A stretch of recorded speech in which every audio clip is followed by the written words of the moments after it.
মাদ্রাসায় ভর্তি হয়েছে 4 বছরে। ওস্তাদ কয় কে আব্দুল কাদের, তোর মা তোর হাফেজ বানাবার চায়। এখন কায়দা হাতে দিয়ে কয় আমার সঙ্গে বল আলিফ। আব্দুল কাদের কয় লাম মিম যালিকাল কিতাবুল লা রাইবা ফিহি হুদাল লিল মুত্তাকিন আল্লাযীনা ইউমিনুনা বিল গায়বি ওয়া ইউকিমুনাস সালাত ওয়া মিম্মা রাযাকনাহুম ইউনফিকুন। ওস্তাদ মারছে দৌ। কে রে এতদিন ধরে আমি আলিফ বা তা সা কই, আর এক আলিফ কতি লাম কয়ে শুরু করছে। তার মানে এই তো মানুষের বাচ্চা না, এই দিন পেতির হবে। ওস্তাদই ভয়ের তেলা দৌড়। অন্য ছাত্র শিক্ষক বলে হুজুর দৌড়ান খেন, জীবনে যেটা দেখিনি আজকে সেটা শুনতেছি। সবাই ঘিরে ধরছে। 4 বছরের বাচ্চা আব্দুল কাদের খালি ঝুঁকতিছে। ফজিলাত কুলুবুহুম। যারা কোরআন পড়ে, আপনি মেয়ে মাদ্রাসায় আসেন বা ছেলে মাদ্রাসায় যান, দেখবেন ওদের মধ্যে একটা ঝোঁক আছে না নাই, জোরেখান আছে না। একজন ওস্তাদ গিয়ে কোরআন শরীফ এরকম নিয়ে মেলে ধরছে। আব্দুল কাদের পড়তেছে আয়াতের পর আয়াত, ওস্তাদ দেখতেছে। যেই মাত্র 18 পারা কোরআন তেলাওয়াত শেষ, আব্দুল কাদের অটোমেটিক ব্রেক। আর কেন পারে না? ওস্তাদ বলে জানবার যদি চাও তাহলে আব্দুল কাদেরের মায়ের কাছে যাও। কেউ বলেনি যে বাপের কাছে যাও, কারণ সন্তান ভালো মন্দ এটা বাপের কারণে হয় না মায়ের কারণে হয়? কথা কন না কেন? ও তো ঘুরতেছে, ওদের বেড়াচ্ছে। ওর পিছনে কারণ আছে। ওই যে ঘুরতেছে কোরআনের মাহফিল বাদ দিয়ে, খোঁজলে দেখেন ওই যখন মায়ের পেটটা ছিল, মাও পেটত দিয়ে গোটা পাড়া ঘুরিছে, ওই পেটের মধ্যেই ঘরুনি ব্যারাম পাচ্ছে। জোরে কোন কথা ঠিক না? কি মন খারাপ করতেছে?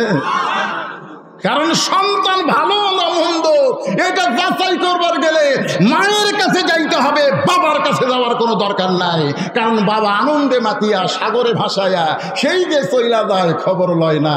মাজন ধরিয়া উদহরে কতই যতন করে, 10 মাস পরে পায় প্রসবের বেদনা। ইমাম গাজ্জালী রহমতুল্লাহ আলাইহি বলেন, সন্তান যখন মায়ের পেটে জন্ম নেয় সঙ্গে সঙ্গে আল্লাহ মায়ের মাসিক ব্যারাম বন্ধ করে দেয়।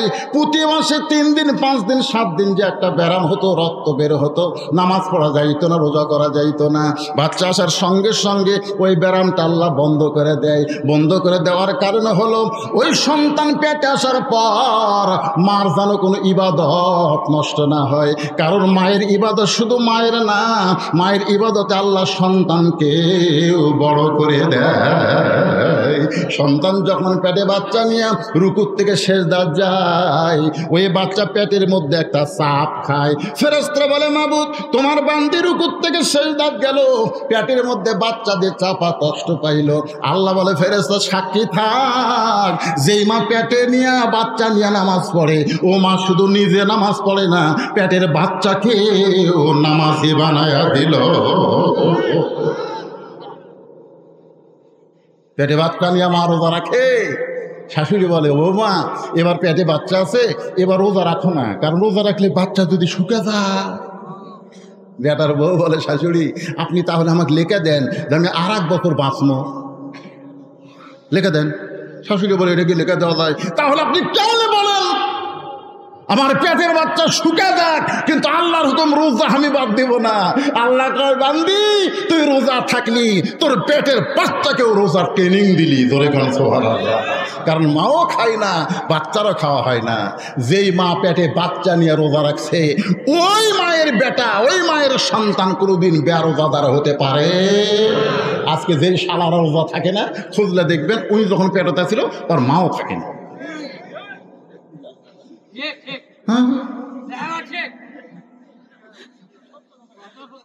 কারণ সন্তান ভালো হয়। একটা খ্রিস্টান বলেছে একটা ভালো যদি সন্তান চাও তাহলে একটা ভালো মায়ের দরকার। যেরকম কিসের দরকার? মায়ের দরকার। বর্তমান আমাদের এলাকায় যারা ওই দল করে এরা আর কথা কয় না, একেবারে মুখ বন্ধ করছে। হ্যাঁ আপনার দূরে দেখছেন, দূরে দুলে যখন মুখ ভিতরে ঢুকায় সহজে কিন্তু বার করে না, জোরে কোন ঠিক কিনা? পিঠের উপরে কষা একটা লাত্তি মারলে ফুস করে মুখ বাড়ায়, জোরে কোন ঠিক কিনা? ওই দলের নাম হলো আওয়ামী লীগ। জোরে বলেন কি? আপনার ওই দলের লোক নাই বলি তো বললেন আলহামদুলিল্লাহ। যদি থাকতেন ভাই,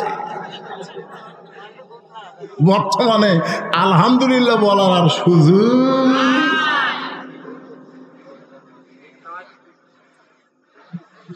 যদিও থাকেন, দল পরিবর্তন করার সুযোগ আছে না নাই? ধরে কেন আছে নাই?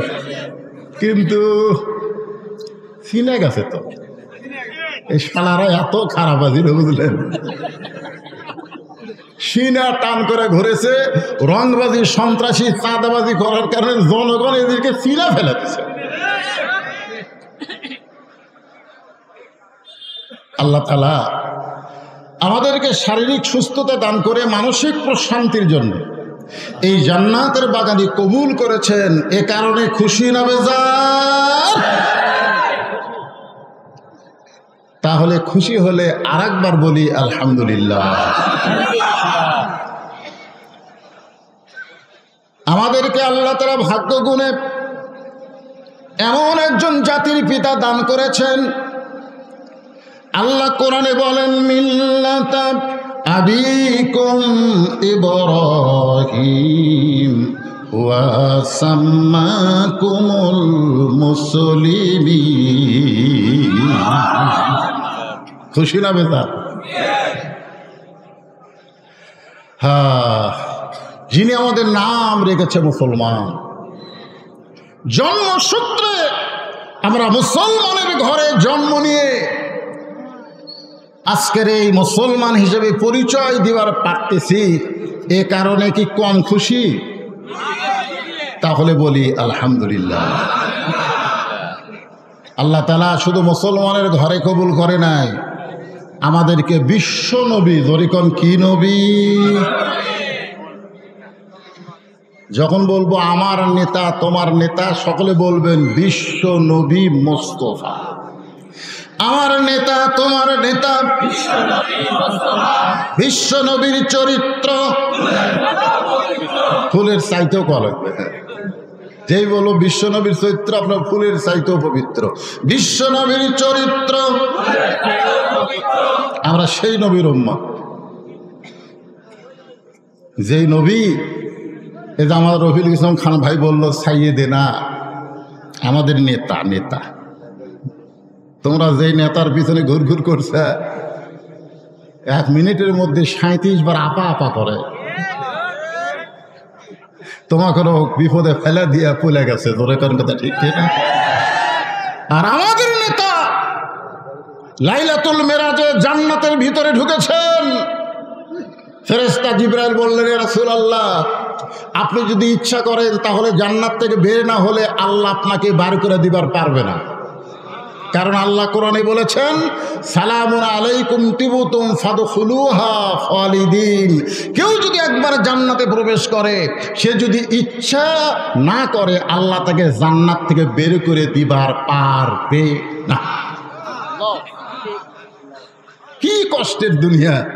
এই বছর আপনার চাচা মারা গেছে, আপনার খাদিজা মারা গেছে, তাইফের ময়দানে গিয়ে আপনি রক্তাক্ত হলেন, আপনি জান্নাতের মধ্যে ঢুকছেন আর বাড়ান না। সঙ্গে সঙ্গে আমাদের নেতা নবী বললেন, জিবরাইল, আল্লাহ যদি আমাকে জান্নাতে থাকার জন্য ঢুকতে বলতো আমি ঢুকতামই না, আমি শুধু জান্নাত দেখার জন্য ঢুকবো, যেদিন আমার সমস্ত উম্মতকে আল্লাহ জান্নাত দিয়ে দিবে। তো যেই নেতা জান্নাতে যাও আমাকে কথা বলে নেয়, আমরা সেই নেতা বাদ দিয়ে এলে পাইনসে নেতা।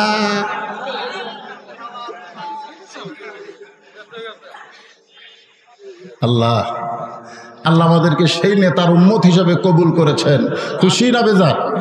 তাহলে জবান খুলে আরেকবার বলি আলহামদুলিল্লাহ। এখন আসেন, আল্লাহর প্রশংসা করার কারণ হলো পবিত্র কোরআন। এবার তাকায় দেখেন তো, দেখেন দেখছেন কেমন লাগে? বুয়া বুয়া কোরআন শরীফ না আপনারা এখন পর্যন্ত ধরলেন না এখন পর্যন্ত এটা ধরলেন না, তাহলে কেমনে ভালো গান?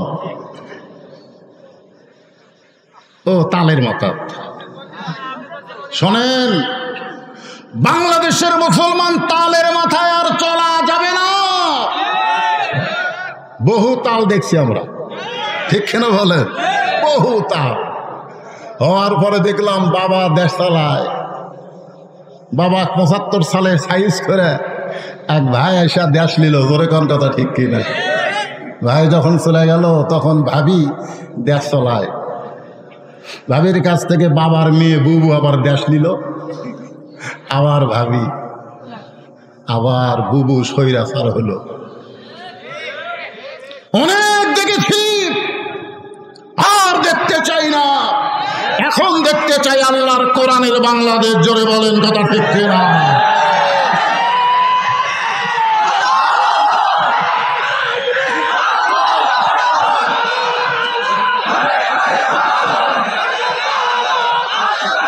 লিল্লাহে তাকবীর। এই যে আপনাকে কিছু লোক এটা ইচ্ছা করে না, ভুল। আল কোরআনের আলো ঘরে ঘরে জ্বলে। না না না, ঘরে ঘরে এলে ভুয়া ভুয়া ভুয়া। ঘরে ঘরে কি একদম তার সংসদে ওয়াসা কোম্পানি একটা ট্যাঙ্কি বানাচ্ছে, ট্যাঙ্কি। সেই ট্যাঙ্কির গাঁত লেখা আছে 2 কোটি লিটার। 5-6টা ডিপ টিউবওয়েল দিয়ে পানি তোলে ট্যাঙ্কি। ওই ট্যাঙ্কির পানি গোটা ঢাকার সমস্ত বাসায় সাপ্লাই হয় পাইপের মাধ্যমে। একদিন গভীর রাত্রে ট্যাঙ্কির ছাপনি খুলে 2টা মরা মোষ ট্যাঙ্কির মধ্যে ঢুকে দিছে। ওই মোষ আস্তে আস্তে ফুলে গলে পানির সঙ্গে মিশ্রণ হয়ে প্রত্যেকটা বাসায় পাইপ দিয়ে পানি চলে যাচ্ছে। আর বাসার লোকেরা ট্যাপ থেকে পানি গিলাসে নিয়ে বলতেছে আহম রব্বহম সারাবান তহুরা। আপনারা বলেন তো পানি পাক না না পাক? কেন না পাক? আপনি তো কোরআন করতেছেন আর পান করতেছেন। তাহলে বুঝতে পারছেন যে ঘরের মধ্যে কোরআন পড়ে পানি পান করলে পানি পাক হবে না। যেখান থেকে পানি আসতেছে আমার বাসায়, সেই ট্যাঙ্কি পবিত্র করা লাগবে। ধরে কোন কথা ঠিক না? সেই ট্যাঙ্কির নাম হলো সংসদ। এই জন্য স্লোগান যা হাতে আছে, আগে অ্যাঙ্গেলে মার হচ্ছে, এখন আর অ্যাঙ্গেলে নাই, এখন একটা ক্যান্ডেলই মার হবে। হ্যাঁ, প্যান্ডেলে যে বলো আল কোরআনের আলো, আপনারা সকলে বলবেন সংসদে জালো। আল কোরআনের আলো, কোরআন হাদিস যেখানে, দুনিয়ার মুসলমান হওয়ার দিবে না, হওয়ার দিবে না। শয়তান খালি মোসর তাও মারতেছে। আল্লাহ কোরআনে বলেন, ইয়া আইয়ুহাল্লাযীনা আমানুত্তাকুল্লাহা হাক্কা তুকাতিহি ওয়া লা তামুতুন্না ইল্লা ওয়া আনতুম মুসলিমুন। ভাইজান, ইমানদারকে লক্ষ্য করে আল্লাহ বলতেছেন, আল্লাহকে ভয় কর। আর ভয় করতে গেলে মানুষের তৈরি আইন দিয়ে ভয় করা যাবে না। ভয় করতে গেলে লাগবে কার আইন? জোরে বলেন, কার আইন? সবাই দেখেন, একটু প্রাণ ভরা তাকায় দেখেন। কষ্ট করে গরমের ভিতরে কোরআনের আলোচনা শোনার জন্য বসে আছেন। আমরা বাংলার মানুষ এখনো কোরআন দেখতে পাইনি, তবে কোরআন শুনতে পাইছি। কারণ 50টা বছর যিনি কোরআনের হক তাফসির করেছেন, সে জীবনে জেলখানায় কাটাইছেন, আর হাসপাতালে নিয়ে গিয়ে তাকে হত্যা করা হলো। সেই কোরআনের পাখি আমাদেরকে কোরআন শুনাইছে, কলজা ভরা দিছে এত সুন্দর কোরআনের তাফসীর করেছে, আমরা কোরআন শুনে শুনে পাগল হয়ে গেছি।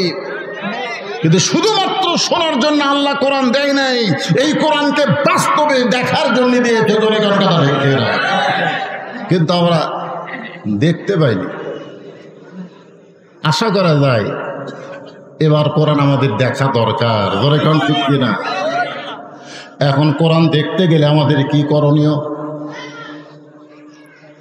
নবী যখন কোরআন তেলাওয়াত করেছে, গভীর রাত্রে চোরের মতন চুপি চুপি আবু জেহেল কোরআনের তেলাওয়াত শুনেছে। সারা রাত নবীর কোরআন তেলাওয়াত শুনেছে।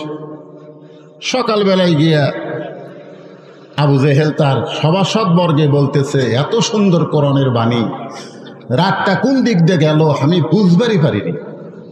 সুবহানাল্লাহ হবেন না? আবু সুফিয়ান বলে, নেতা, যেই কোরআন শুনতে রাত কোন দিক দিয়ে গেল বোঝা যায় না, সেই কোরআনকে বাস্তবে গ্রহণ করলে অসুবিধা কি? আবু জেহেল বলতেছে, কোরআনকে যদি গ্রহণ করা হয় তাহলে তোর আমার নেতৃত্ব চলবে না, আসল নেতা হয়ে যাবে আব্দুল্লাহর এতিম পোলা। আজকে আমাদের বাংলাদেশে আবু জেহেল মার্কা নেতা যারা, তারা কখনোই চাবে না যে আল্লাহ ওয়ালারা, কোরআন ওয়ালারা নেতা হোক। জোরে বলেন কথা ঠিক কিনা? এই জন্যে কোরআনকে বাস্তবে যদি আমরা দেখতে চাই তাহলে আমাদেরকে দুই হাত দিয়ে এই কোরআনটা ধরা লাগবে। পারবেন? যুবকেরা, যারা স্বৈরাচারকে পতন করছে, যে সমন্বয়ক, আজকে ছাত্র আন্দোলন, এরা কিন্তু আল্লাহর কোরআন ধরে নেই। তুম শুরু করছিল কোটা আন্দোলন, কোটা কোটা, সে থেকে আবার 9 দফা, সে থেকে 1 দফা। জোরে কোন কথা ঠিক কি? ওরা কিন্তু কোরআন শরীফ ধরে নাই। যাই হোক, যেভাবেই হোক আমাদের বাংলাদেশ আবার নতুন স্বাধীন হয়েছে। জোরে কোন কথা ঠিক কি? যার কারণে আমরা এই যে কথাগুলো বলার একটা সুযোগ পেয়েছি। অনেক রক্তের বিনিময়ে সর্বপ্রথম আমাদের রংপুরে একটা ছেলে সাইদ, আবু সাইদ, সে নিজের জীবন দিয়ে শাহাদতের মর্যাদা পেল।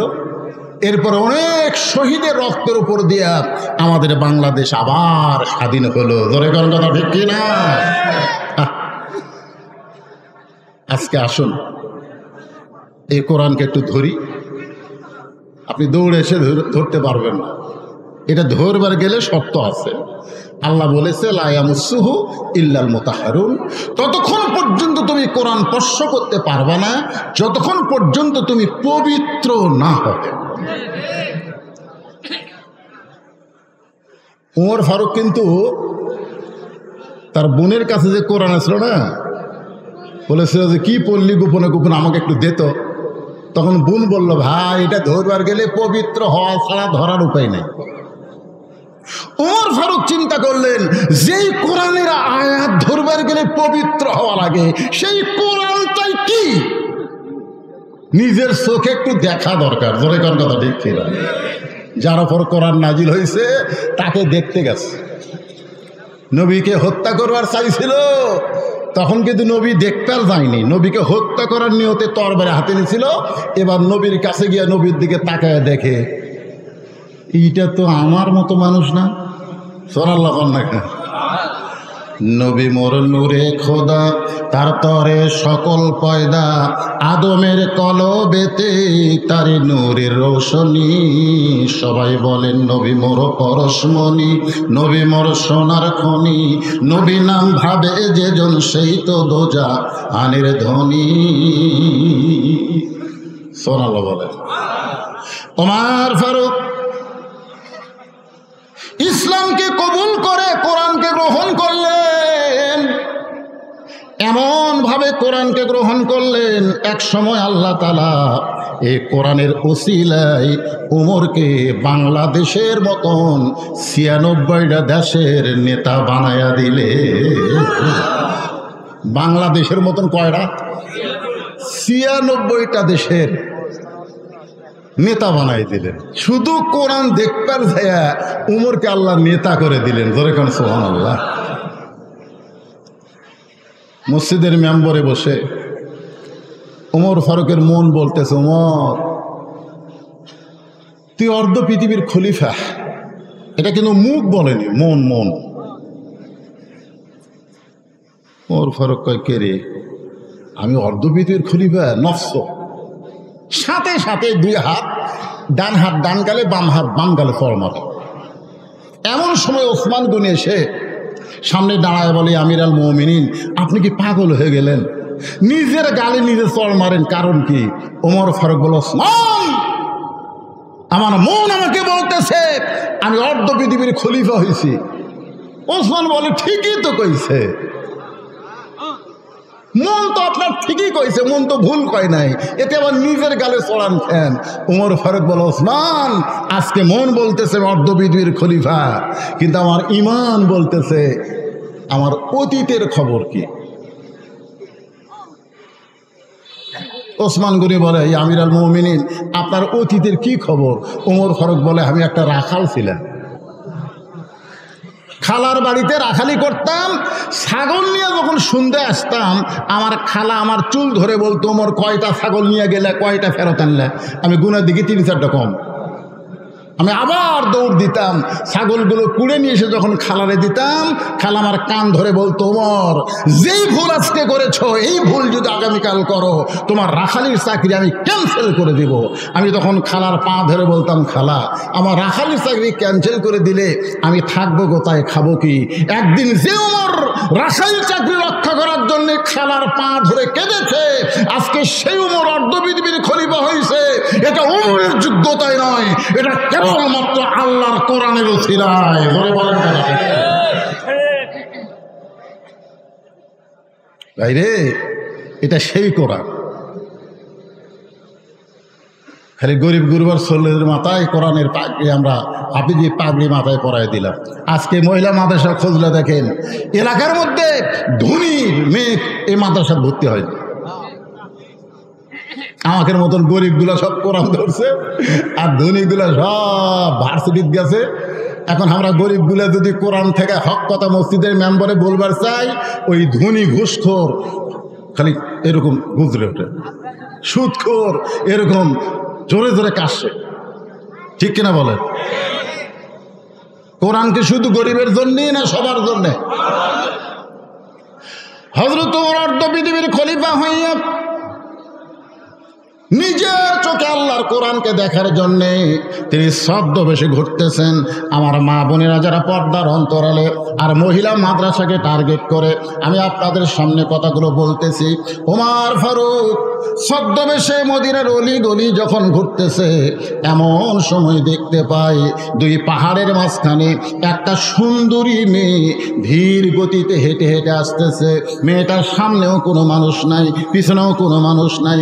ওমর ফারুক মেয়েটার দিকে তাকায় বলতেছে, আলহামদুলিল্লাহ, আল্লাহ তোমার দুনিয়ায় এত সুন্দরী একটা মেয়ে। হয়তো আপনারা বলবেন, হুজুর, ওমর ফারুক একটা মেয়ের দিকে তাকায়া এত সুন্দরী মেয়ে বলে আলহামদুলিল্লাহ বলল, এটা কি ইসলামে জায়েজ নাকি? ওমর ফারুক কিন্তু মেয়েটার চেহারা দেখে নাই, মেয়েটার আপাত মস্তক আল্লাহর আইন পর্দা। আল্লাহর ইসলাম বলে যে মেয়ে দেখতে যদিও কালো হয়, যদি মেয়েটা দেখতে খাটো হয়, আর আল্লাহর কোরআনের পর্দা যদি মেনে চলে, আল্লাহর ইসলাম কেবলমাত্র তাদেরকেই সুন্দরী মেয়ে বলে। এখন আপনাদের এলাকায় সুন্দরী মেয়ে বলতে আপনারা কি বুঝতেছেন? হ্যাঁ, পরিমণি, পরিমণি কলেজ ভার্সিটি মেয়েরাই সুন্দরী নাকি? মহিলা মাদ্রাসার মেয়েরা কি? জোরে বলেন। মেয়েটা যদি দেখতে কালো হয়, খাটো হয়, এরপর আল্লাহর কোরআনের পর্দা যদি মেনে চলে, আল্লাহর ইসলাম কেবলমাত্র তাদেরকেই সুন্দরী বলে। বেপর্দা নারী যারা বিশ্ব বেহায়া তারা, আর পর্দানিশী নারী যারা বিশ্ব সুন্দরী তারা। ধরে কান্দা তাদেরকে। ওমর ফারুক মেয়েটার নিকটে গিয়া, মা, মাগো, এই নির্জন পথে তুমি একা একা চলতেছো, তোমার সামনেও মানুষ নাই, পিছনেও মানুষ নাই, তোমার অন্তরে কি কোনো ভয় ডর লাগতেছে না? মেয়েটা পর্দার ভিতর থেকে বলে, পথিক, তুমি কি হযরত উমরকে চিনো? জোরে কান সুবহানাল্লাহ। মেয়েটা কাকে বলতেছে? উমরকে বলতেছে পথিক, তুমি কি হযরত উমরকে চিনো? যেদিন উমর ফারুক আল্লাহর কোরআন দিয়ে রাষ্ট্র চালায়, সেদিন থেকে একজন মহিলা পৃথিবীর এক প্রান্ত থেকে আর এক প্রান্তে যাবে, তার কলিজায় আল্লাহ ছাড়া অন্য কারো ভয় থাকবে না। আল্লাহর কোরআন দিয়ে যেদিন বাংলাদেশ চলবে, সেই দিন একজন মেয়ে বাংলাদেশের এই প্রান্ত থেকে ওই প্রান্ত পর্যন্ত যাবে, ওই মেয়েটার কলিজায় আল্লাহ ছাড়া অন্য কারো ভয় থাকবে না, কারণ কোরআনের কারণে আল্লাহ তাকে পুরাপুরি নিরাপত্তা দিয়ে দিবে। মেয়েটা বলতেছে, পথিক তুমি কি হযরত উমরকে চেনো? হ্যাঁ, যদি চিন্তা তাহলে এরকম বেসাইদা কথা বলতে না। যেদিন থেকে উমর আল্লাহর কোরআন দিয়ে রাষ্ট্র চালায়, সেদিন থেকে পৃথিবীর এক প্রান্ত থেকে আর এক প্রান্তে একটা মহিলা যাবে, তার কলিজায় কার ভয়? জোরে বলেন, কার ভয়? আর আমাকে কলিজায় এখানে যারা আপনারা বসে আছেন, এখন আর ভয় নেই। আগে আপনাকে উল্লাপাড়া দিতে ওয়াজ করতে আসতাম, আমার বউ আমাকে আগেই বলতো, দেখে শোনা ওয়াজ করবে, দেখে শোনা ওয়াজ। কি দেখবো রে? দেখবেন আশেপাশে পুলিশের গাড়ি আছে কিনা, র্যাবের গাড়ি আছে কিনা, বর্তমান সরকারের কোনো ক্যাডার আছে কিনা, ক্যাডার। তা আমরা আগে এরকম দেখতাম। যদি দেখি যে কিছু আছে, তখন আমরা তেল তেলা মেরে দিতাম, তেল তেলা। ইমান যদি থাকতো তাহলে আমরা এভাবে দেখতাম না, আমরা এইভাবে দেখতাম। ধরে কোন কথা ঠিক কিনা? আমরা দেখতাম কি আছে, আল্লাহ যদি থাকে, এলা চামচা করে খাওয়া আছে। পুলিশ ধরার ভয় করছে, কিন্তু বেলকুচিতে কাউসারি ভাইকে আজরাইলি করছে। জোরে কোন কথা ঠিক কিনা? আমার কয় ভাই রে, এমন একটা পরিবেশ হলো ভাই, চিন্তা করে ওয়াজ করা লাগে, পুলিশ যেন না ধরে। ওই দিন কাউসারি ভাইকে আজরাইল ধরবি আর মনই নেই। আমরা দুই ভাইকে তো একই থানা তো আছে, ওই বেলকুচি থানা কাউসারি ভাইয়ের ওয়াজ, আমার ওয়াজ। আমাকে বললো, ভাই ওয়াজ শেষ, আপনার যদি আগে হয় তাহলে আমার জন্য দেরি করবেন, আর আমার যদি আগে হয় আপনার জন্য দেরি করব। আমরা কড্ডার মোড় পার হয়ে এরা দুধ একেবারে গরম করে চা দেয়, আমরা দুই ভাই একসাথে খাবো। দুই জনের অন্তর কিন্তু পুলিশ ধরার ভয়। যেরকম কি ধরার ভয়? ওয়াজ শেষ করার পরে আমি চিন্তা করলাম, কাউসারি ভাইকে কল দে, ও তো কল দিচ্ছে না, তার মানে ওয়াজ শেষ হয়নি। আমি যখন কল করলাম, পর সাথী ধরে বলতেছে, হুজুর কিছুক্ষণ আগে কাউসারি সাহেব এনায়েতপুর হাসপাতালে মারা গেছে। কে ধরছে, পুলিশ না আজরাইল? কথা বলেন। পুলিশ ধরার চিন্তায় হক কথা গোপন করেছি। আল্লাহ কয় পুলিশ ধরার আগেই তোকে আজরাইল ধরতে পারে। ধরে কথা ঠিক কিনা? এখানে যত মানুষ আমরা আছি, আমাদের সবাইকে কিন্তু আজরাইল ধরবে। ধরে কেন কি করবে? ছাড়বে নাকি? ছাড়বে? মিশে মায়াই বন্দি থাইকা করলাম কত খেলা, পশ্চিমে তাকিয়া দেখো তোমার জীবনের ডুইবা গেছে বেলা। ওমান চোখের পানি বের করে বললেন, মা তোমার অন্তরে শুধুমাত্র আল্লাহর ভয়, কোরআনের আইন চলার কারণে, কিন্তু তুমি যেভাবে চলতেছ আমার মনে হয় তোমার ভিতরে কোনো দুঃখ লুকে আছে, কারণ তোমার চলাটা অত্যন্ত ধীর গতি। বলো তুমি, তোমার ভিতরে কোনো দুঃখ আছে? আমি আসলেই একজন দুঃখী নারী। আজকে 6 দিন হলে আমি হযরত ওমরকে খুঁজতেছি। সুবহানাল্লাহ। কয়দিন? যদি হযরত ওমরকে খুঁজে পাই তাহলে আমার দুঃখের কথা তার কাছে একটু বলবার চাই। ওমর ফারুক বললেন, মা তুমি যে ওমরকে খুঁজতেছো, ওমরকে না পাইলে সেই দুঃখের কথা কি আমাকে বলা যায় না? মেয়েটা বলে, পথিক এত সাহস ভালো না, যেই কথা হযরত ওমরকে বলবো সেই কথা দুনিয়ার কোনো মানুষকে আমি বলবো না। ওমর ফারুক বললেন, মা তুমি যেই ওমরকে খুঁজতেছো আমি হইলাম সেই ওমর। মেয়েটা ছোট বাচ্চার মতন কান্দের বলে, আমিরুল মুমিনিন, আপনি যদি সেই উমর হন তাহলে চোরের মতন একা একা কেন ঘুরতেছেন? আপনার কি কোনো চামচা নাই? তোরে কোন কি নাই? চোরের মতন একা একা কেন ঘুরতেছেন? আপনার কি পুলিশ নাই, র্যাব নাই? সঙ্গে সঙ্গে হযরত ওমর ফারুক কোরআন থেকে তেলাওয়াত করলেন, ইন্নামাল মুমিনুনা আল্লাযীনা ইযা যুকিরাল্লাহু ওয়াসিলাত কুলুবুহুম ওয়া ইযা তুলিয়াত আলাইহিম আয়াতুহু যাদাতুহুম ঈমানা ওয়া আলা রাব্বিহিম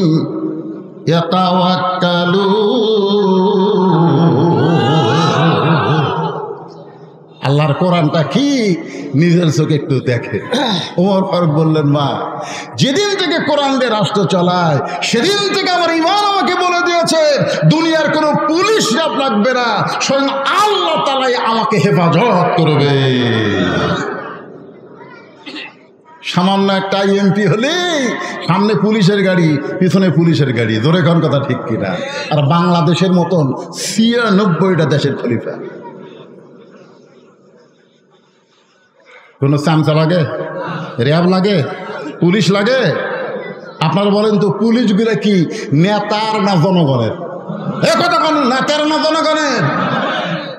কিন্তু গত বছরগুলোতে পুলিশ একটাও জনগণের ছিল না, সব নেতার হুকুমে ছাত্রদের বুকে, জনতার বুকে গুলি করছে। ধরে কোন কথা হচ্ছে, একটা পুলিশও জনতার ছিল না, সব নেতার। এই রে নেতা আসতেছে, যত বড় নেতা তত বেশি পুলিশ। আরে হুন্ডালারা চামচেরা, আপনি দেখবেন যেই নেতার পিছনে বেশি চামচা ওই নেতা তত মারুক, তত টাকা মারে। জোরে কোন কথা ঠিক কিনা? হ্যাঁ, দেখবেন যার পিছনে বেশি চামচা করে বুঝবেন ওই নেতা মারে বেশি। ওমর ফারুক চোখের পানি বের করে বললেন, মা, এখন বলো কি দুঃখ তোমার মনে, যেই দুঃখ নিয়ে তুমি 6 দিন হলে আমাকে খুঁজতেছ? মেয়েটা বলতেছে, আমিরুল মুমিনিন, আমার জীবনের সবচাইতে বড় দুঃখ হলো আমি 6 বছর বয়সে ঈমান গ্রহণ করেছি। আপনারা যারা আমার সামনে বসে আছেন, ওয়াজ শোনার পরে মনে হবে আমরা মুসলমান ঠিকই, কিন্তু হকারি ঈমান নাই। জোরে কোন কি নাই? আজকে দেখেন তো ঈমান আছে কিনা, একটু খেয়াল করে দেখেন। মেয়েটা বলতেছে 6 বছর বয়সে আমি ঈমান গ্রহণ করছি। আপনারা কি আমার কথা বুঝতে পারতেছেন? ঈমানের কলে বা পড়া আর ঈমান গ্রহণ করা দুইটা কিন্তু এক না। কারণ যুদ্ধের সময় আমার এলাকার অনেক হিন্দুরা কলমা পড়ছে, আরবি করে দেখলেই বলতো লা ইলাহা ইল্লাল্লাহ, লা ইলাহা ইল্লাল্লাহ। তারবিরা বলতো বিলকুল ঠিক হয়। এক হিন্দু চাচা আমাকে বলতেছে, হুজুর, মুসলমানের কলমার দাম আছে। আমি কইলাম, আপনি হিন্দু হইয়া মুসলমানের কলমার দাম কেমনে বুঝলেন? যুদ্ধের সময় বুঝেছি। এই কলমা যতক্ষণ মুখ ছিল ততক্ষণ পাকিস্তানে আর্মি আমাকে গুলি করেনি। আমি বললাম, দাদা, কলমা শুধু মুখে রাখার কারণে আর্মির গুলি থেকে আপনি বাইসে গেছেন। এই কলমা যদি কলিজার মধ্যে জায়গা দিবার পারেন তাহলে জাহান্নামের আগুন থেকে আল্লাহ আপনাকে বাঁচাইয়া দিবে। এখন আপনারা বলেন, ঈমানটা খালি মুখে রাখবেন না ভিতরে ঢুকাবেন? হ্যাঁ, আচ্ছা, ঈমান ভিতরে ঢুকলে তার চরিত্র কেমন হবে? একটা দৃষ্টান্ত দিব। উকিল এসে বলতেছে, উকিল, আপনার তো ফাঁসির রায় হয়েই গেছে, যে কোনো সময় আপনার ফাঁসি হবে। এই ফাঁসি থেকে যদি বাঁচবার চান তাহলে রাষ্ট্রপতির কাছে একটা দরখাস্ত লেখেন। রাষ্ট্রপতি যদি দয়া করে আপনাকে মাফ করে দেয় তাহলে আপনার ফাঁসি আর কার্যকর হবে না। এই কথা কে বলতেছে? উকিল বলতেছে। তখন আসামি মুচকি হাসে। উকিল বলে, হাসেন কেন? বলে, হাসার কারণ হলো তোমার কথা শোনা। উকিল বলতেছে, আমি তো ঠিকই বলছি, রাষ্ট্রপতির কাছে দরখাস্ত লেখার কথা, তো হাসেন কেন? বলে, পাগলা, আমি আমার জীবনে 3টা রাষ্ট্রপতি ক্ষমতা থাকা অবস্থায় মরা দেখছি। আসামি বলতেছে, আমি কয়টা রাষ্ট্রপতি? 3টা রাষ্ট্রপতি ক্ষমতার থাকা অবস্থায় মরা দেখছি। একটা হলো বঙ্গবন্ধু শেখ মুজিবুর রহমান, একটা জিয়াউর রহমান, একটা জিল্লুর রহমান। যারা ক্ষমতা থাকতে নিজেরাই মরে যায়, তাদের কাছে বাঁচার দরখাস্ত কোনো ইমানদার লিখবে? তাসদিক বিলছে না, কলিজার মধ্যে না। উকিল বলতেছে তাহলে আপনার ফাঁসি হবে। আসামি মুসকে মুসকে হাসে। উকিল বলে হাসেন কেন? বলে আমার ফাঁসি হবে কিন্তু আমার মৃত্যু হবে না। উকিল কি করলেন? আপনার ফাঁসি হবে মৃত্যু হবে না কেন? না, আল্লাহর কোরআন তার দলিল। আল্লাহ কোরআনে বলেন ওয়ালা তাকুলু লিমান ইয়াকতালু ফি সাবিলিল্লাহি আমওয়াতুন বাল আহইয়াউ ওয়ালাকিন লা তাশউরুন। জাল্লাত শাহজাহান বলেছে, জামাত ইসলামের যত নেতাকে ফাঁসির মঞ্চে নিয়ে যাওয়া হয়েছে, একজন নেতার চোখে পানি দেখি নাই, বরং সবার মনে আনন্দ, সবার মনে আনন্দ। কারণ ফাঁসির দড়ি বরণ করতেছে, জান্নাতের দরজা আল্লাহ তাদের জন্য খুলে ধরেছে। কি মনে করতেছেন? ফাঁসি হবে কিন্তু মৃত্যু? এ কথা কার? আল্লাহর কোরআন যারা দেখেছে এই বিশ্বাস তাদের কলিজায়। কোরআনের দল করবেন, আপনি মরে যাবেন। আল্লাহর রাসূল বলতেছে মান সাল্লাল্লাহু তাআলা আশ-শাহাদাতা বিসিদকিন বাল্লাগাহুল্লাহু মানাজিরাশ শুহাদা ওয়া ইমাতা আলা ফিরাশিহি রাওয়াহুল বুখারী কিতাবুল মাগাজি। ধরে কোন সুবহানাল্লাহ। এই কোরআনের বিজয়ের আন্দোলন যারা করে বাংলার জমিনে, এই আন্দোলন করতে গিয়ে জেল খাটে, জুলুমের শিকার হয়, যদি ওই লোকটা নিজের বিছনায় মৃত্যুবরণ করে, আল্লাহ রাসূল বলেছে হাসরের ময়দানে আল্লাহ তাকে ইসলামে আন্দোলন করার কারণে, কোরআন বিজয়ের আন্দোলন করার কারণে আল্লাহ হাসরের ময়দানে তাকে শহীদদের কাতারে দাঁড় করায়া দেবে।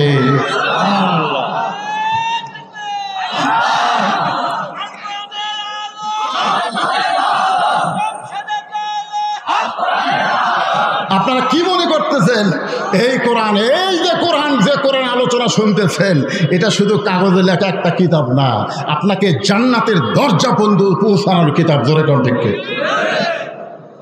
ভাইজান, এই যে মহিলা মাদ্রাসা, আমি এখানে ঢোকার পরই চিন্তা করলাম এলাকার মানুষ এত চালাক, রাবেয়া বসির বানাচ্ছে। জোরে কোন ঠিক কিনা? একটা পর্দানিশী, একটা মহিলা মাদ্রাসায় যে মেয়ে তৈরি হবে সে হবে পর্দানিশী। সেই মেয়ে হবে উম্মুল খয়ের ফাতেমা। উম্মুল খয়ের ফাতেমার পেট থেকে যে সন্তান হবে তার নাম হবে আব্দুল কাদের জিলানী। কথা কন না কেন? কথা কন না কেন? মাদ্রাসায় ভর্তি হয়েছে 4 বছরে। ওস্তাদ কয় আব্দুল কাদের, তোর মা তোর হাফেজ বানাবার চায়। এখন কায়দা হাতে দিয়ে কয় আমার সঙ্গে বল আলিফ।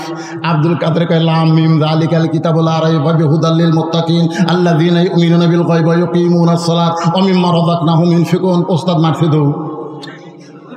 কে রে এতদিন ধরে আমি আলিফ বা তা সা কই, আর এক আলিফ কতি লাম কয় শুরু করছে, তার মানে এই তো মানুষের বাচ্চা না, এই দিন পেতে হবে।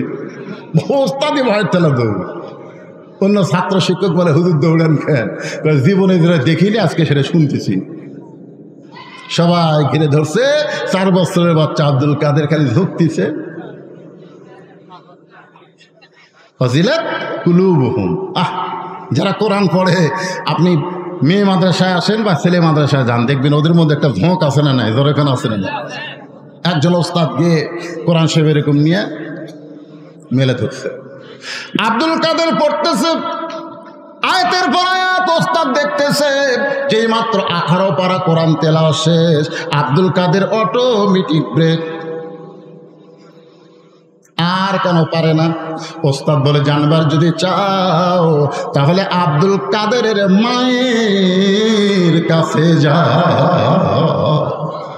কেউ বলেনি যে বাপের কাছে যাও, কারণ সন্তান ভালো মন্দ এটা বাপের কারণে হয় না মায়ের কারণে হয়? কথা কন না কেন? ও তো ঘুরতেছে, ওদের বেড়াচ্ছে। ওর পিছনে কারণ আছে। ওই যে ঘুরতেছে কোরআনের মাহফিল বাদ দিয়ে, খোঁজলে দেখেন ওই যখন মায়ের পেটটা ছিল, মাও পেটত দিয়ে গোটা পাড়া ঘুরিছে, ওই পেটের মধ্যেই ঘরুনি ব্যারাম পাচ্ছে। জোরে কোন কথা ঠিক না?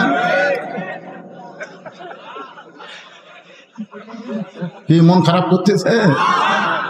কারণ সন্তান ভালো না মন্দ এটা যাচাই করবার গেলে মায়ের কাছে যাইতে হবে, বাবার কাছে যাওয়ার কোনো দরকার নাই। কারণ বাবা আনন্দে মাতিয়া সাগরে ভাসাইয়া সেই যে চইলা যায় খবর লয় না। মাজন ধরিয়া উদহরে কত যত্ন করে, 10 মাস পরে পায় প্রসবের বেদনা। ইমাম গাজ্জালী রহমতুল্লাহ আলাইহি বলেন, সন্তান যখন মায়ের পেটে জন্ম নেয় সঙ্গে সঙ্গে আল্লাহ মায়ের মাসিক ব্যারাম বন্ধ করে দেয়। প্রতি মাসে 3 দিন 5 দিন 7 দিন যে একটা ব্যারাম হতো, রক্ত বের হতো, নামাজ পড়া যাইতো না, রোজা করা যাইতো না। বাচ্চা আসার সঙ্গে সঙ্গে ওই ব্যারামটা আল্লাহ বন্ধ করে দেয়। বন্ধ করে দেওয়ার কারণে হলো ওই সন্তান পেটে আসার পর মার যেন কোনো ইবাদত নষ্ট না হয়। কারণ মায়ের ইবাদত শুধু মায়ের না, মায়ের ইবাদতে আল্লাহ সন্তানকে বড় করে দেয়। সন্তান যখন পেটে বাচ্চা নিয়ে রুকুর থেকে সেজদা যায়, ওই বাচ্চা পেটের মধ্যে একটা চাপ খায়। ফেরেশতারা বলে, মাবুদ তোমার বান্দি রুকুর থেকে সেজদা গেল, পেটের মধ্যে বাচ্চাদের চাপা কষ্ট পাইল। আল্লাহ বলে, ফেরেশতা সাক্ষী থাক, যেই মা পেটে নিয়ে বাচ্চা নিয়ে নামাজ পড়ে, ও মা শুধু নিজে নামাজ পড়ে না, পেটের বাচ্চাকে ও নামাজি বানায়া দিল। পেটে বাচ্চা নিয়ে মা রোজা রাখে। শাশুড়ি বলে, ও মা এবার পেটে বাচ্চা আছে, এবার রোজা রাখো না, কারণ রোজা রাখলে বাচ্চা যদি শুকে যায়। বেটার বউ বলে, শাশুড়ি আপনি তাহলে আমাকে লিখে দেন যে আমি আর 1 বছর বাঁচবো, লিখে দেন। শাশুড়ি বলে, এটা কি লিখে দেওয়া যায়? তাহলে আপনি কেমনে বলেন আমার পেটের বাচ্চা শুকে যাক, কিন্তু আল্লাহর হুকুম রোজা আমি বাদ দিব না। আল্লাহ কয়, বান্দি তুই রোজা থাকলি, তোর পেটের বাচ্চাকেও রোজার ট্রেনিং দিলি। ধরে কারণ সুবহানাল্লাহ। কারণ মাও খায় না, বাচ্চারও খাওয়া হয় না। যেই মা পেটে বাচ্চা নিয়ে রোজা রাখছে, ওই মায়ের বেটা, ওই মায়ের সন্তান কোনোদিন বেরোজাদার হতে পারে? আজকে যে শালারা রোজা থাকে না, খুঁজলে দেখবেন উনি যখন পেটে ছিল ওর মাও থাকে না।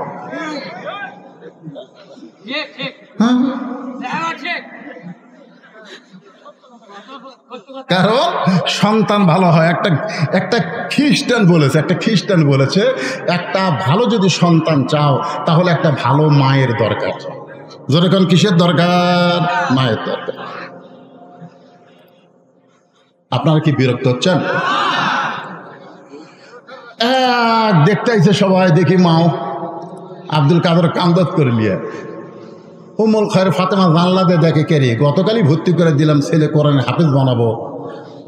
হুজুর আমার আব্দুল কাদের কি বেয়াদবি করছে? বলে, বেয়াদবি একটাই, আলিফ কয়নি, লাম মিম কয়ে 18 বার কোরআন শুনালো। আব্দুল কাদেরের মা কান্দের, বলে, আল্লাহর শপথ করে বলতেছি আমি জানি না। আমার আব্দুল কাদের যে আপনাকে 18 বার কোরআন শরীফ শুনাইছে, আল্লাহ শপথ করে বলতেছে আমি জানি না। ওস্তাদ বলে, মা তুমি না জানলেও তুমি কি জানো? বলে, আমি হলাম 18 বার কোরআনের হাফেজা।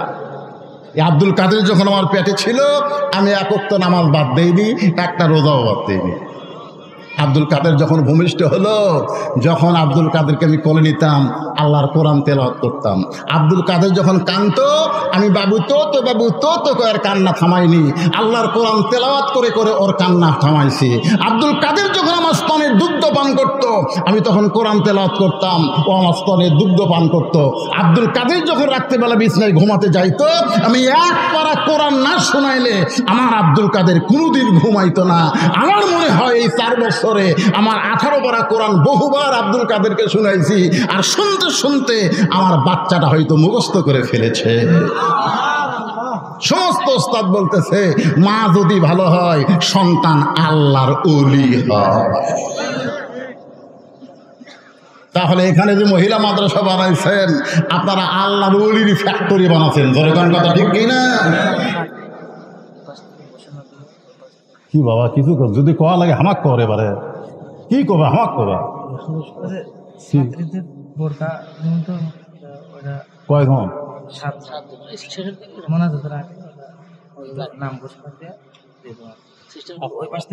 বোরকা কি জন্য দিচ্ছে? হাফেজ। সাতজন মা, ছোট্ট বাচ্চারা, সাতজন মহিলা কই, আমরা কই মা কই, আর খালাই কই, কোরআনের হাফেজা হয়ে গেছে। কি কথা, 7 জন! আলহামদুলিল্লাহ। তাদেরকে বোরকা দেওয়া হবে। ছেলে হলে এখানে মাথার পাগড়ি ফেলে দিতাম, কিন্তু এরা মেয়ে তো, এই জন্য এদেরকে বোরকা দেওয়া হবে। আমি ওয়াজের শেষের দিকে দিয়ে দেবো ইনশাল্লাহ। অভিভাবক এখানে নিবে। এটা কি এখনই দিবেন? না, আপনি ওই মোনাজাতের আগে আপনার মাধ্যমে। এই মাদ্রাসার জন্য কোনো টাকা টুকার দরকার নেই। আছে,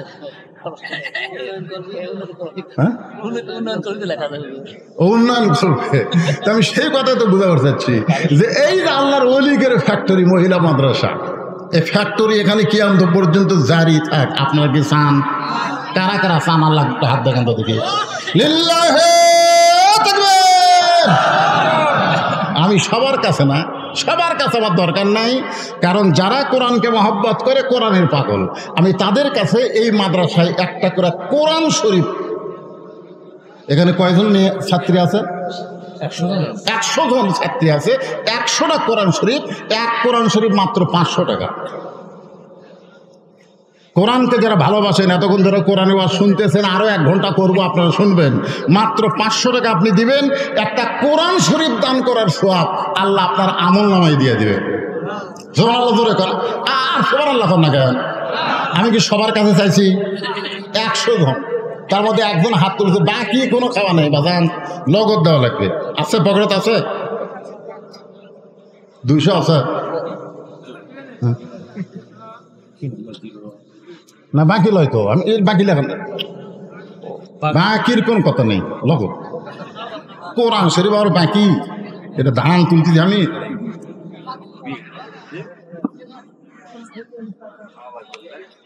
কোরআন শরীফ জানি আমি, কোরআন শরীফ বাবদ কথা আপনারা বুঝলেন না নাকি? কোরআন শরীফ বাবদ 500 টাকা। 500 টাকা দিবেন, একটা কোরআন শরীফ দান করার সওয়াব আল্লাহ আপনাদের আমল নামায় দিয়ে দিবে।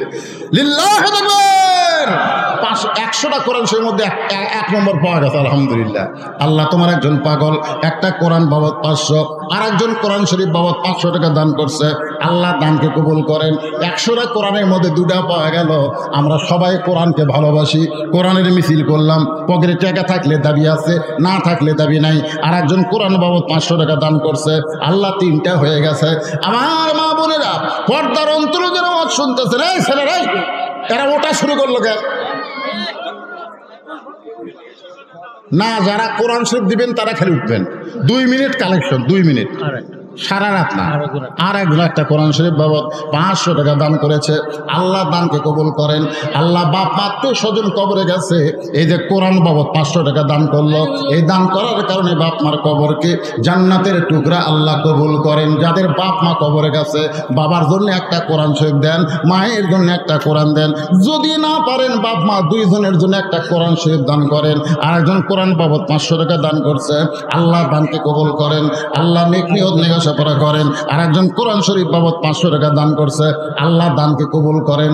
আল্লাহ যারা যে নিয়তে দান করতেছে, আল্লাহ সকলের নেক নিয়ত নেক আশাকে আল্লাহ আপনি কবুল করেন। আল্লাহ তোমার নবীর এতিম মাদ্রাসা, মহিলা মাদ্রাসাকে আল্লাহ কিয়ামত পর্যন্ত কবুল করেন। একটু জিকির করি, লা ইলাহা ইল্লাল্লাহ, লা ইলাহা ইল্লাল্লাহ, জোরে লা ইলাহা, লা ইলাহা ইল্লাল্লাহু মুহাম্মাদুর রাসূলুল্লাহ। আর একজন কোরআন শরীফ বাবা 500 টাকা দান করছে। যদি আপনাদের কাছে মনে বেশি মনে হয় যে হুজুর আমার কাছে তো 500 টাকা নেই, আমরা ওয়াজ শুনবার আইছি, হুজুর টাকা তো আনিনি, আপনি যে পেঁয়াজ করতেছেন লগো, ঠিক আছে 500 যদি না থাকে আপনি 200 টাকারও কোরআন আছে, এই যে এইগুলো কোরআন শরীফ মেরে গেলে 200 টাকা হলে হবে, তো 200 টাকা দেন, সবাই দেন, আল্লাহর হস্তে দেন। আপনাদের কাছে একেবারে একটা রুমাল বা ব্যাগ পাঠিয়ে দিচ্ছি আল্লাহর হস্তে, আপনার 10, 20, 50, 100 যা পারবেন আল্লাহর হস্তে দেন। দেবেন না? সবাই দেন, দেন। দেওয়া শেষ করলে ইনশাল্লাহ এক টানা আলোচনা হবে ইনশাল্লাহ। মাশাআল্লাহ, আল্লাহ বলার সাথে সাথে ছোট্ট বাচ্চার হাতে তোমার একজন বান্দা যা ছিল মানে 250 টাকা 250 টাকা দান করেছে আল্লাহ কোরআন শরীফ বাবদ। আল্লাহ দানকে কবুল করেন, আল্লাহুম্মা আমিন। এই যে এত লোক আপনারা ভাত খেলালেন, সেই আমি আসেনি দেখতেছি, খালি সমানে খেলাচ্ছে, কিছু দিয়ে দিয়েই খাচ্ছে। সিস্টেমটা ওইরকমই করা আছে। মহিলার ব্যান্ডেলে মহিলা আদায় করতেছে রুহুল আমিন। আল্লাহ কোরআন শরীফ বাবদ 200 টাকা। আল্লাহ আর একজন তোমার বান্দা কোরআন বাবদ 200 টাকা। মাশাআল্লাহ। আল্লাহ যারা দান করলো আল্লাহ সকলের দানকে আল্লাহ আপনি কবুল করেন। ওটাওটি করেন না ভাই, ওটাওটি করেন না। শয়তান ধোকা দিবে, জানেন শয়তান কি বলবে? দেশ না। আবার কিছুক্ষণ পরে শয়তান বলবো তুই তো দিব না, তোর দেখা দেখে উঠে যান চাইলো। যে লোকটা এখান থেকে উঠলো ও নিজে ওঠেনি, শয়তান ওর গলা ধাক্কা দিয়ে তুলবে। টাকা দেওয়ার জন্য ওঠেন, অসুবিধা নেই, যাওয়ার জন্য ওঠেন না। আমি কি সারা রাত আদায় করবো, তাই আদায় শেষ। যে আল্লাহর একজন বান্দা 700 টাকা, একজন 500, একজন 200 কোরআনের জন্য করছে দান। আল্লাহ দানকে কবুল করেন, আল্লাহুম্মা আমিন। কে রে ভাই, আমি বললাম যে গামছা নিয়ে ভিতরে যান, 10, 20, 50, 100 যে যা পারে আল্লাহ রাস্তায় দান করবে। আল্লাহ আর একজন কোরআন শরীফ বাবদ 500 টাকা দান করছে। আল্লাহ দানকে কবুল করেন, আল্লাহুম্মা আমিন। আল্লাহুম্মা সাল্লি আলা সাইয়্যিদিনা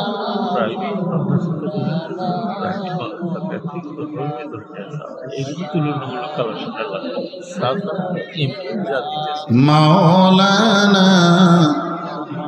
আবার আমার কানে কানে বলে দিচ্ছে হুজুর এটা তো প্রাইভেট মাদ্রাসা। কি বিপদ রে সাহেব, তাই তো ওঠে গেলে। ঠিক আছে, যাক আলহামদুলিল্লাহ। আপনারা প্রাইভেট হোক আর সরকারি হোক, যাই হোক, কোরআনের নিয়তে তো আপনারা দিচ্ছেন। আল্লাহ নিয়ত দেখবে। আল্লাহ কি দেখবে? নিয়ত দেখবে। মাদ্রাসার ঘরই ঠিক মতো হয়নি। এই মাদ্রাসার ঘর করার জন্যে আপনি প্রাইমারি কন, হাই স্কুল কন, এগুলো সরকারি খরচে 5 তলা হচ্ছে, ঠিক কিরকম 3 তলা 4 তলা, নিজস্ব জায়গায় হয়। এই নিয়তে আপনারা দেন ভাই, দান ব্যথা যাবে না। এই দান হবে আপনাদের জান্নাতে সাকি। হাবিবুল্লাহ আল্লাহ রাসূল বলেছে দানকারী আল্লাহর দোস্ত। ধরে কোন সুবহানাল্লাহ। হ্যাঁ, সবাই বসেন, আমি আবার আলোচনা করতেছি। আর আপনারা ওই বোরকাগুলো নিয়ে আসেন, আর যাদেরকে বোরকা দেওয়া হবে সে অভিভাবক বাবাদেরকে এখানে নিয়ে আসেন। আমরা দেখব কার সন্তান মেয়ে কোরআনের হাফেজা হলো, সে কেমন ভাগ্যবান বাবা। একজন কোরআনের হাফেজ নিজে জান্নাতে একাই যাবে না, তার বংশের ভিতর থেকে 10 জন যাদের উপর আল্লাহ জাহান্নাম ওয়াজিব করেছে, এইরকম জাহান্নামী মানুষদেরকে সুপারিশ করে ইমান থাকলে এই হাফেজ জান্নাতে নিয়ে যাবে। ধরে করে সুবহানাল্লাহ। এই জন্য যে 60 জনকে জাহান্নাম কয়টা? 7টা। এখানে 7টা হাফেজ হয়েছে মাশাআল্লাহ। 60 জনকে আমরা দেখব যাদেরকে বোরকা দেওয়া হবে, তাদের অভিভাবকের হাতে কি আধা মণ ধান এবং 100 টাকা দান করছে। আল্লাহ ইমদাদুলের দানকে আল্লাহ আপনি কবুল করেন, আল্লাহুম্মা আমিন। প্রাইভেট মাদ্রাসা যখন বেশি চাপ দিয়ে আমি আদায় করবো না, আদায় প্রায় শেষের দিকে। হ্যাঁ লেখেন এখানে। হ্যাঁ, এমদাদুল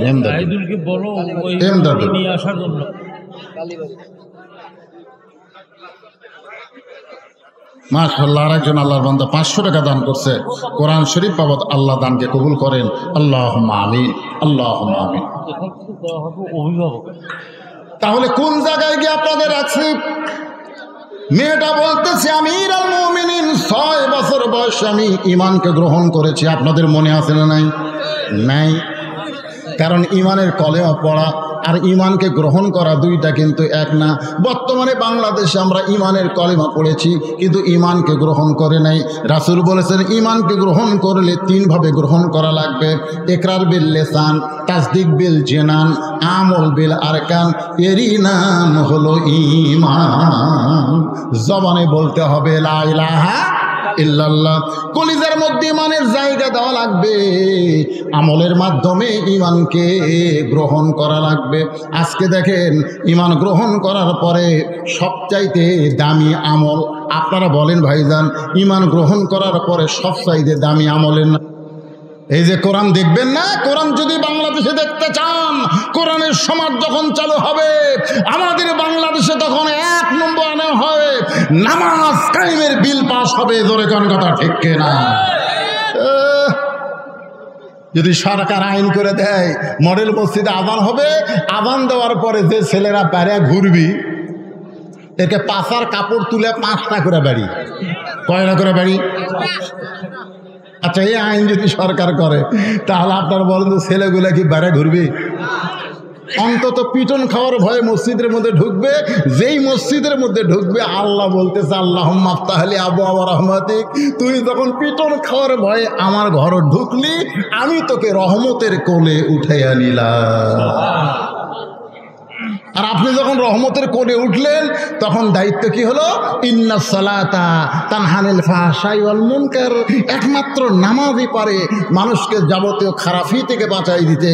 আজকে বাংলাদেশে যারা টাকা পাচার করছে, যারা আজকে বাংলাদেশে হাজার হাজার কোটি টাকা বাংলাদেশ থেকে বিদেশে পাচার করছে, এই শালারা কি নামাজি?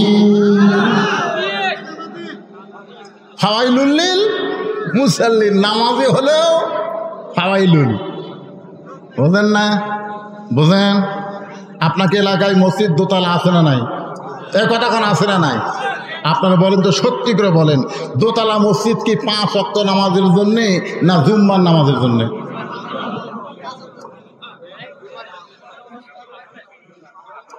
দোতলা মসজিদ যেগুলো আছে এগুলো 5 ওয়াক্তের জন্যে? একটা দোতলাও কিন্তু 5 ওয়াক্তের জন্য না, কারণ প্রত্যেক ওয়াক্তে 2 কাতার 3 কাতারই মুসল্লি হয় না। আর এক তালাতে আছে 9 কাতার, তাহলে দোতলা করলো কেন? ওই জুম্মার। আপনারা বলতে শুধু জুমার নামাজ পড়ে, 5 ওয়াক্ত পড়ে না, এরা কি নামাজি? এরা ফাওয়াইলুল লিল মুসাল্লিন। আল্লাহ কয় আমার সঙ্গে যেমন ঠাট্টা করছিস দুনিয়ায়, আমিও আল্লাহ তোদের সঙ্গে ঠাট্টা করবো হাসরে। আল্লাহ বলবে জুমার নামাজের পাঠিরা, তোরা কারা রে? তখন হাত তুলে করবে আল্লাহ আমরাই তো জুম্মা নামাজ পড়ছি, 5 ওয়াক্ত পড়িনি, খালি জুম্মা মারছি। আল্লাহ বলে রহমান রহিম নামের ওসিলায় তোরকে জান্নাত দিয়ে দিলাম, যা। তখন জুম্মা পাটি সেই খুশি হয়ে মারবি দৌড়, বেহেশতের কাছে দেখবে দরজার বিশাল একটা তালা। আল্লাহ আমাকে বেহেশত দিলেন, কিন্তু তালা যে। আল্লাহ কয় ভালো করে খুঁজে দেখ চাবি আছে, আর ভালো করে খুঁজে দেখবে চাবি একটা আছে, তালার মধ্যে ঢোকে ঠিকই কিন্তু ঘোরে না। আল্লাহ চাবি তো পাইলাম, ঢুকালামও, কিন্তু ঘোরে না যে। আল্লাহ কয় তালার মধ্যে 5টা দাগ আছে, তোকে চাবির মধ্যেও 5টা দাগ থাকা লাগবে। এখন তোরা দেখ তো, তোরা যে চাবি ঢুকাইছিস এর মধ্যে কোনো দাগ আছে? আল্লাহ আমাদের চাবি না তেল তেলা দাগ। বলে কিসের দাগ আল্লাহ? আল্লাহ কয় 5 ওয়াক্ত নামাজের দাগ রে। তালার মধ্যে 5 ওয়াক্ত নামাজের দাগ আছে, ওই দাগে দাগে মিল খাবি, কুট্টুস করে খুলবি। আমরা খালি জুম্মা মারছি, আল্লাহ 5 ওয়াক্ত। আল্লাহ কয় জান্নাত দেখা হলো, ধোকা হলো না। জান্নাত দেখা হলো, ধোকা হলো না। নামাজ যারা কায়েম না করবে তারা জান্নাত দেখতে পারবে কিন্তু ঢুকতে পারবে না। আসসালাতু মিফতাহুল জান্নাহ। আল্লাহর বান্দারা মনোযোগ দেন। আল্লাহর কোরআনকে যদি দেখতে চান তাহলে 1 নম্বর হলো নামাজ। রাসূল বলেছেন লা সালাতা লা ঈমানা, যারা নামাজ নাই তার ঈমান নাই। লা সালাতা লা দীনা, যারা নামাজ নাই তার কোনো ধর্ম। এখন আপনারা বলেন, আমার সামনে বসে যারা আওয়াজ শুনতেছেন, কারা কারা ঈশার নামাজ পড়েননি?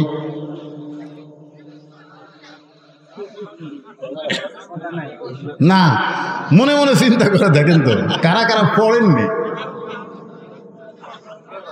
এই যারা যারা ঈশার নামাজ পড়েননি তারা যদি ফজর আগে মরে যান, মনে করেন আপনি ঈশার নামাজ পড়লেন না, ফজর আগে মরে গেলেন, আমাদের মতন কত হুজুর আপনার জানাজাত গেলে আপনি জান্নাতে যাবেন। যেই ব্যক্তি ঈশার নামাজ জামাত আদায় করেছে, ফজরের নামাজ পড়ার আগে তার যদি মৃত্যু হয়, সে একটা মানুষ যদি তার জানাজায় না যায়, ঈশার নামাজের কারণে আল্লাহ তাকে জান্নাত দিয়ে দিবে।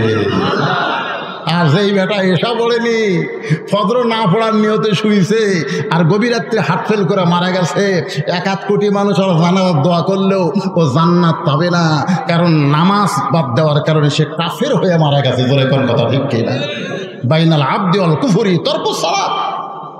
বান্দার কাফেরে পৃথক করা জিনিসটার নামই হলো নামাজ।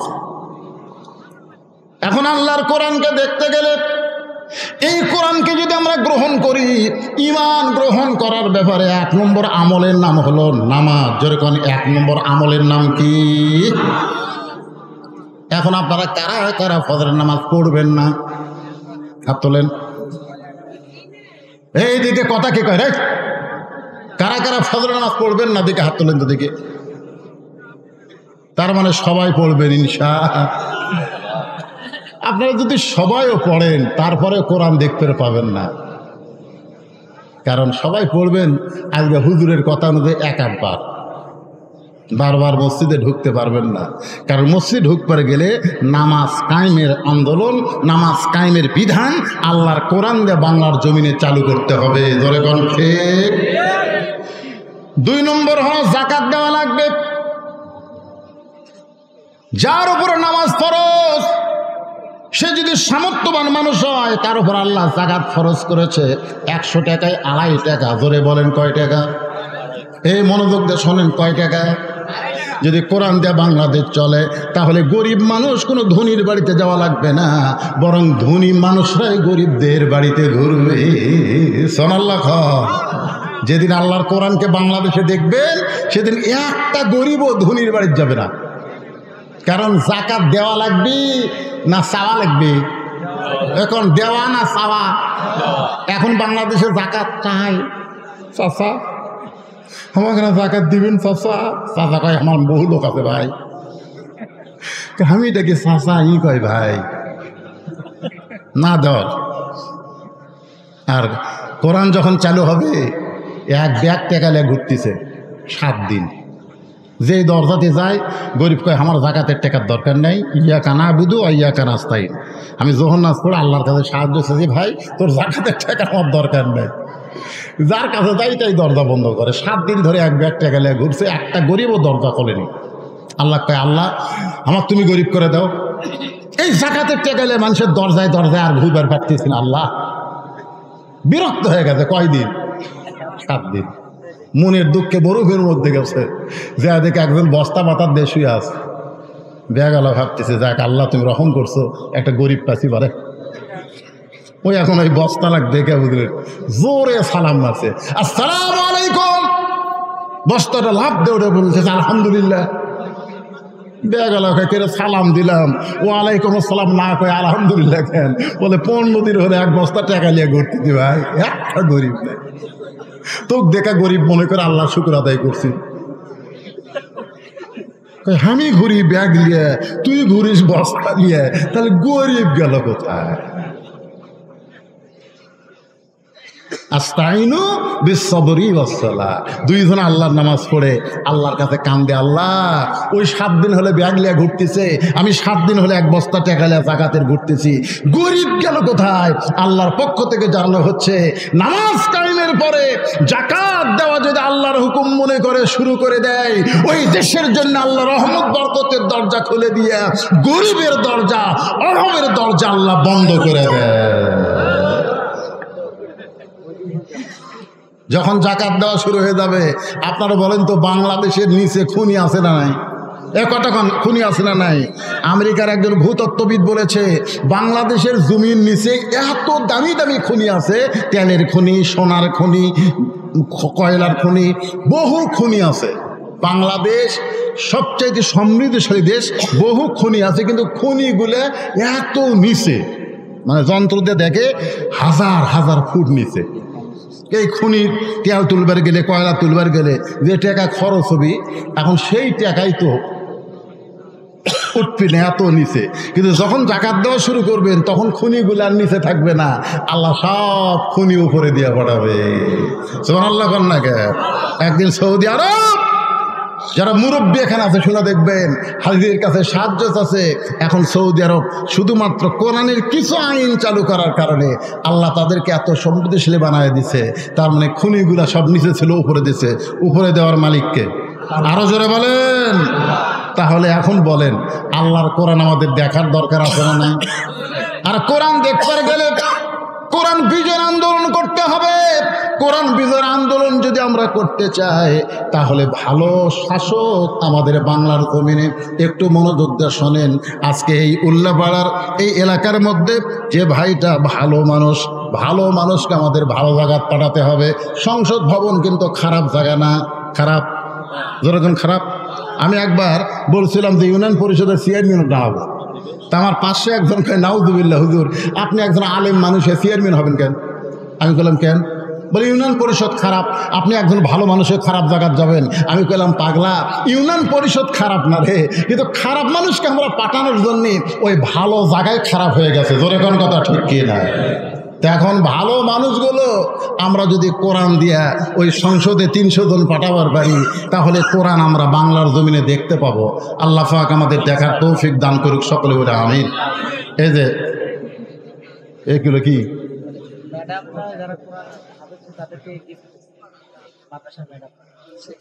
আচ্ছা আচ্ছা, আর আপনারা কি গিফট করতেছেন? বোরকা একজন না, হ্যাঁ নাম বলেন। দেখেন দেখেন দেখেন কোন ভাগ্যবানের সন্তান মেয়ে কোরআনের হাফেজা হলো, আপনার একটু চাই থেকে দেখেন। আর যারা নেবেন তারা এদিকে আসুন, বলে নাম বলেন। আলহামদুলিল্লাহ, দারুল ইসলাম মহিলা মাদ্রাসা হাফেজা ছাত্রীরা যারা হাফেজা হয়েছে, অনেকেই কোরআনের কারিম সিরার মধ্যে চলেছে, 30 পারা কোরআনের হাফেজা হয়েছে, তাদের নাম ঘোষণা করছি। সুভাগ্যশীল সেই তারা এখানে পুরস্কার গ্রহণ করবেন। মুসাফা নিজম খাতুন, পিতা আজিবুর রহমান কাছে হুজুর কাছে আসেন। পিতা আজিবুর রহমান, আচ্ছা। পিতা নাম্বার হচ্ছে মুসাফা রুকাইয়া খাতুন, পিতা রঞ্জু গোরখপুর।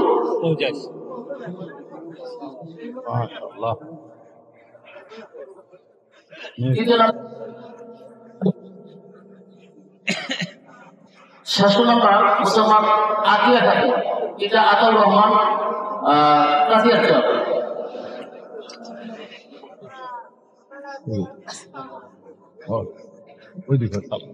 আসসালামু আলাইকুম। সর্বশেষ 7 নম্বরে সুমাইয়া খাতুন, পিতা জাহাঙ্গীর আলম সদাই। আমার বাড়ি নেই এখন, যিনি পরিচালক আমাদের মৌলানা জাহিদুল ইসলামের আপন ভাবি। আলহামদুলিল্লাহ, এই দুটা বাদ থাকলো ওদেরকে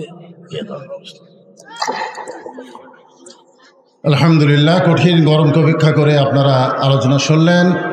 আমার আগামী 20 তারিখে পার্শ্বিক মাহফিল আছে, ওই দিন আমি অনুরোধ করতেছি আমাকে 9:30 থেকে 10টার মধ্যে টেজে দিবেন, প্রাণ ভরে আলোচনা শোনাবো ইনশাআল্লাহ। আজকে খুব গরম এই মাসের মধ্যে।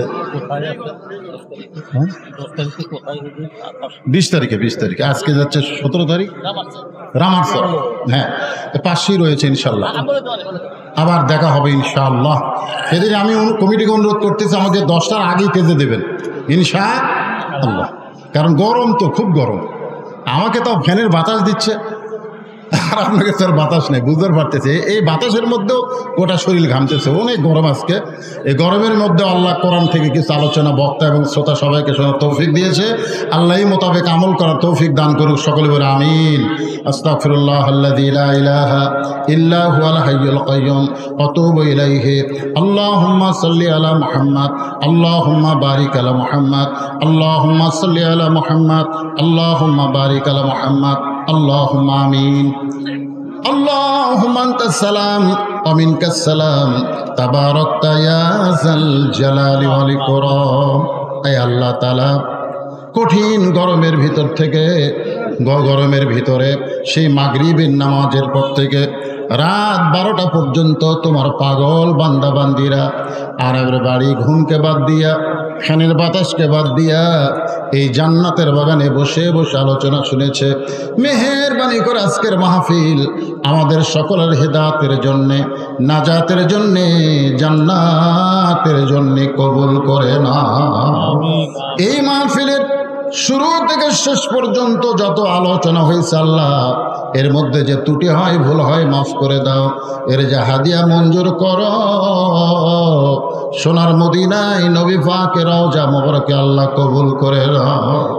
তামাম আম্বিয়ায়ে কেরাম, আসহাবে কেরাম, তাবিঈনে কেরাম, তাবা তাবিঈনে কেরাম, তামাম পৃথিবীর মাটির নিচে যত মুমিন মুমিনা শুয়ে আছে আল্লাহ সকলের আরো পরে হাদিয়া কবুল করে। আল্লাহ আমরা যারা হাত তুলেছি, আমাদের জনম দুঃখনী মা বাবা যাদের অন্ধকার কবরে চলে গেছে, মেহেরবানি করে মা বাবার কবরকে জান্নাতের টুকরা বানিয়ে দাও। আমাদের দাদা দাদি নানা আত্মীয় স্বজন শ্বশুর শাশুড়ি যাদের কবরে গেছে আল্লাহ কবরবাসীদের মাফ করে দাও। এই মাদ্রাসাকে কিয়ামত পর্যন্ত কবুল করে নাও।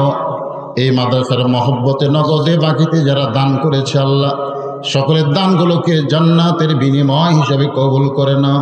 এই মাদ্রাসার পরিচালক, মাদ্রাসার ওস্তাদ, মাদ্রাসার তালেবে ইলম যে 7 জন কোরআন হাফেজা হয়েছে আল্লাহ তাদের সকলকে রাবিয়া বসরে ফাতেমার সঙ্গে কবুল করে নাও। আল্লাহ তাদের বাপ চাচাদের প্রতি রহমত করো। অত্র এলাকার সমস্ত মানুষদেরকে মাদ্রাসার মহব্বত একজন আশেক বানায় দাও। তাদের সন্তানগুলোকে, মেয়েগুলোকে যেন মাদ্রাসায় পড়াতে পারে সেই ইমানি জজবা দান করে দাও আল্লাহ। মাদ্রাসার সভাপতি, সেক্রেটারি, কেশিয়ার, মাদ্রাসার যারা মহিব্বিন আল্লাহ সকলকে কবুল করে নাও। আজকের মাহফিলে সম্মানিত সভাপতি কবুল করো, সহসভাপতি কবুল করো, প্রধান অতিথি বিশেষ অতিথিদের আল্লাহ কবুল করো, আলেম ওলামাদের কবুল করো। বিশেষ করে আল্লাহ স্বৈরাচারী পতনের মাধ্যমে আমরা নতুন একটা স্বাধীনতা পেয়েছি। এই স্বাধীনতার জন্যে শত শত আল্লাহ ছাত্র সহ জনতা শহীদ হয়ে চলে গেছে আল্লাহ। অনেকে আহত অবস্থায় হাসপাতালে রয়েছে আল্লাহ। তাদের সকলার প্রতি রহমত বরকতের দরজা খুলে দাও আল্লাহ। স্বাধীনতা আমরা যেন ধরে রাখতে পারি সেই মানে জজবা আমাদের দান করে দাও আল্লাহ। কোরআন শুধু শুনবো না, বাস্তবে বাংলার জমিনে আমরা কোরআনের সমাজ যেন দেখে যেতে পারি আল্লাহ, সে তৌফিক দিয়ে দাও। সুবহান রাব্বিকা রাব্বিল ইজ্জাতি আম্মা ইয়াসিফুন ওয়া সালামুন আলাল মুরসালিন আলহামদুলিল্লাহি রাব্বিল আলামিন। জাল আখিরাতি কালিমাতুন ইনদাল মাউত লা ইলাহা ইল্লাল্লাহু মুহাম্মাদুর রাসূলুল্লাহ সাল্লাল্লাহু আলাইহি ওয়াসাল্লাম।